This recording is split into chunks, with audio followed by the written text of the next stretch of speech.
Klientების მომსახურების ახალი წესი დღეიდან კომერციული ბანკები ვალდებული არიან მოხმარებელს ყველა ხარჯზე დეტალური ინფორმაცია მიაწოდონ. ახალი რეგულაცია იმ ფიზიკურ პირებს შეეხებათ, რომლებიც 300-დან 50,000 ლარამდე კრედიტს იღებენ.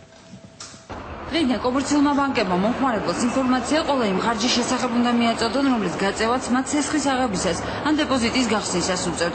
ეროვნული ბანკის ახალი ინიციატივის მიხედვით, კლიენტი ინფორმირებული უნდა იყოს არამხოლოდ კრედიტის საპროცენტო განაკვეთის შესახებ, არამედ ყველა იმ მომსახურების ღირებულებაზე, რომელიც ცესხის დამტკიცებასთანაა დაკავშირებული. ცესხის მომსახურება დაკავშირებული არის ასევე ირიბ ხარჯებთან, როგორიც არის მომსახურების საკომისიო, კონვერტაციის საკომისიო, გადარიცხვის საკომისიო, დარეგისტრირების საკომისიო და ასე შემდეგ, რომელიც საბოლოო ჯამში რა თქმა უნდა ემატება პროდუქტის სარგებლობით ღირებულებას, რომლის შესახებ ხშირ შემთხვევაში არ ხდებოდა წინასწარ კლიენტის გარდაცნობიერება და კლიენტისთვის ამ ინფორმაციის მიწოდება.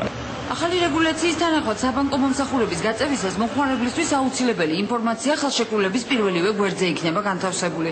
საპროცენტო განაკვეთის გარდა ნებისმიერი სხვა ხარჯი ახალ ერთიან გადასახადში გაერთიანდება, რომელსაც პროდუქტის ეფექტური საპროცენტო განაკვეთი დაერქმევა. ეხლა უკვე ერთიანი სტანდარტული სახით მიაწვდის ყველა ბანკი ამ ინფორმაციას კლიენტს, ყველა დანახარჯ, წლიურ საპროცენტო განაკვეთს, ყველა საკომისიო იქნება თუ დამატებითი ხარჯი, რაც ამ პროცესთან არის დაკავშირებული, ასახავს ერთიან საპროცენტო განაკვეთში, რომელსაც ქვია ეფექტური განაკვეთი.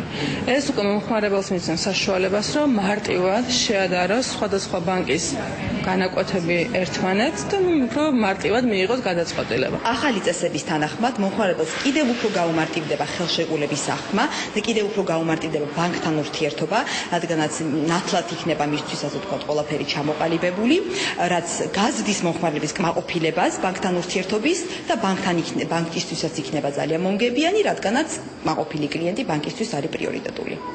ახალი წესის მიხედვით ბანკები ვალდებულნი იქნებიან ხელშეკრულებებში მიუთითონ ყველა ის ფინანსური ხარჯი და ფაქტორი, რომელიც დეპოზიტის სარგებლობასთანაც არის დაკავშირებული. ინფორმაცია სავალუტო რისკების შესახებ, ხელშეკრულების პირობების ცვლილებების წესიც.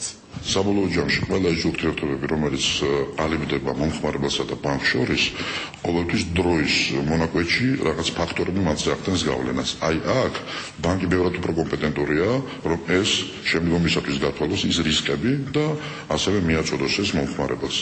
თუ კი მომხმარებლებს საბანკო მომსახურებასთან დაკავშირებით რაიმე პრეტენზია გაუჩნდებათ, ამის შესახებ პირველად თავად საფინანსო ინსტიტუტს უნდა მიმართონ. თუ კი იქ პრობლემას ვერ მოაგვარებენ, მაშინ მოქალაქეთა საჩივრებს ეროვნული ბანკის მოქალაქეთა დაცვის სამსახური განიხილავს. ჩვენი განყოფილება შეამოწმებს, რამდენად ჯერ უნდა არის შესრულებული ეს წესი, ანუ წესის მიხედვით არის თუ არა გაფორმებული ხელშეკრულება კომერციული ბანკის მიერ. და შემდეგ იქნება თქვა გადაწყვეტილება მიღებული კონკრეტული ბანკის მიმართ გარკვეული სანქციის გატარებისა. ახალი რეგულაცია იმ ფიზიკურ პირებზე ვრცელდება, რომელთა მიერ აღებული სამომხმარებლო სესხი 300 ლარიდან იწყება და 50,000 არაღ ემატება. გიორგი ქადაგიძის უწყების ინიციატივით საბანკო მომსახურების გაწევისას მომხმარებლისთვის აუცილებელი ინფორმაციის მიწოდების წესი იმ კლიენტებსაც შეეხებათ, რომელთა დეპოზიტიც 50,000 ლარზე ნაკლებია.